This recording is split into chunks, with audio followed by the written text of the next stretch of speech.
Clawing his way to the cover of Marvel's The Incredible Hulk issue 181 in November of 1974, everyone's favorite short-statured and even shorter-tempered superhero, you guessed it, Wolverine.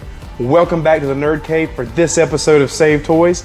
I'm your host Travis, and today we're going to be talking about the debatable first appearance of Wolverine, as well as looking at the Marvel Legends 80 Years of Marvel First Appearance Wolverine action figure, donated to this episode by the Save Toys Premium member, Pam Housley. So let's pop those claws and get started. Just like Santa Claus on December 25th, another episode of Save Toys come and gone.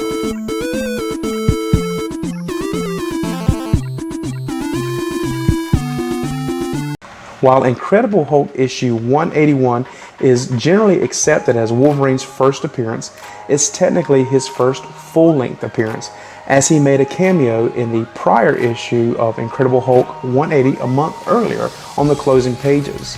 So you would say, well then Incredible Hulk 181 is his second appearance. And that's not true either, as he was an advertisement in several Marvel publications in between Incredible Hulk 180 and 181. Now, moving a little forward, his fourth appearance was in Giant Size X-Men issue number 1. And you'll notice on the cover of that particular comic book, his mask was slightly different than his first appearance where he battled the Incredible Hulk. And that was due to, I guess you would say, a mistake in drawing him that actually stuck. Little fun Wolverine trivia there for you. Now, with this out of the way, let's go over to the review booth and take a look at this Marvel Legends First Appearance Wolverine. I'll meet you over there. Welcome back to the review booth, and I am super excited about reviewing this action figure. This is the First Appearance Wolverine from the 80 Years of Marvel Wolverine Incredible Hulk 2-pack. Now, I know that a lot of people love that Incredible Hulk action figure, and it is a wonderful figure. But if you've watched the channel very long, you know that Wolverine is my favorite superhero, and this is the action figure from that 2-pack that I wanted, so I didn't get it with the Incredible Hulk. Now, as far as accessories go, it did come with the claws popped into the knuckles, alternate hands. They were in fisted position, and they were shipped with me, I do believe, and I think by accident they ended up being thrown out with the box. That's on me, that's my mistake. But I really feel that as an accessory is a little bit redundant in the fact that you can pop all these claws out individually, and it kind of leaves a little hole going down the claws, which to me was reminiscent of the 90s cartoon when it showed his claws in that particular series. But let's get started with the review. Now, before I cover all the things that I love about this figure, I'm going to go over very quickly the one thing that I don't like, and that is the arms. Now, let's get it in the frame, and you'll notice that it is textured for arm hair, but the arm hair was not painted on. Now, I don't know why Marvel Legends Hasbro made that decision to do it this way, considering that a couple years ago when we got the Juggernaut Wave Wolverine, that one didn't have any arm hair, and they actually corrected that mistake with the Classic Package second reveal of that figure. And I don't know why they took a step backwards and did it this way. And this is really kind of a half step backwards because you do have the arm texture, the arm hair texture there. But unfortunately, they didn't take the time to paint it. Now, that's all the gripes I have. Let's get to the things I like. First off, this color, this yellow, is so much brighter than last year's Tiger Stripe Wolverine release. And it does look actually more like the interpretation of Wolverine in Incredible Hulk 181. I think they did a really good job matching that color. The next thing I want to bring into frame is the head sculpt. Let's see if I can get that clear. Yes, this is a beautiful head sculpt. You'll notice there's gums around the teeth. The teeth are done really well.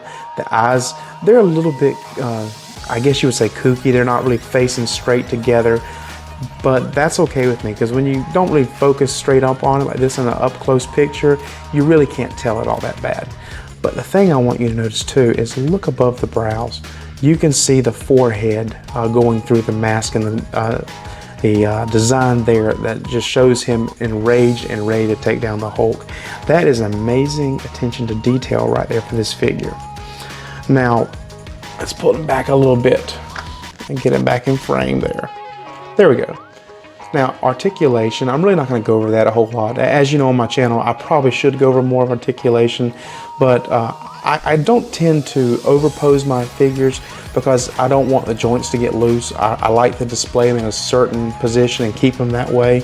But I do want to touch on the butterfly joints up here.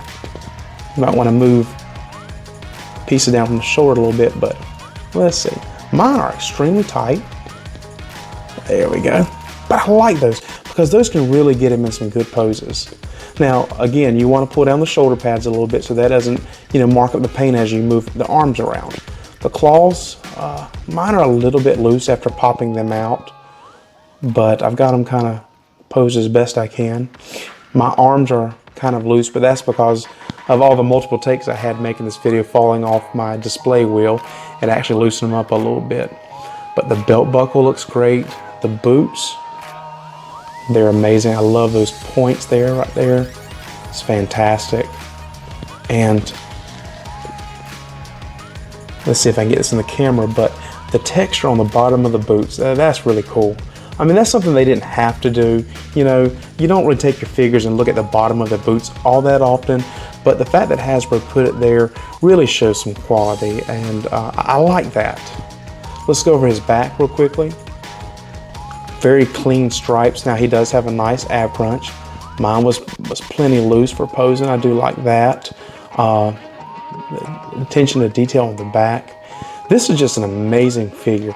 The smooth paint job on his trunks here. He is really posable. And I'm probably going to get him in more of a dynamic pose for this particular figure and put him up on my shelf. There we go.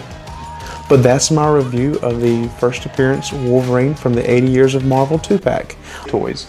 Before we go, I want to give you a couple reading recommendations. Now, of course, I'm going to mention the Incredible Hulk 181.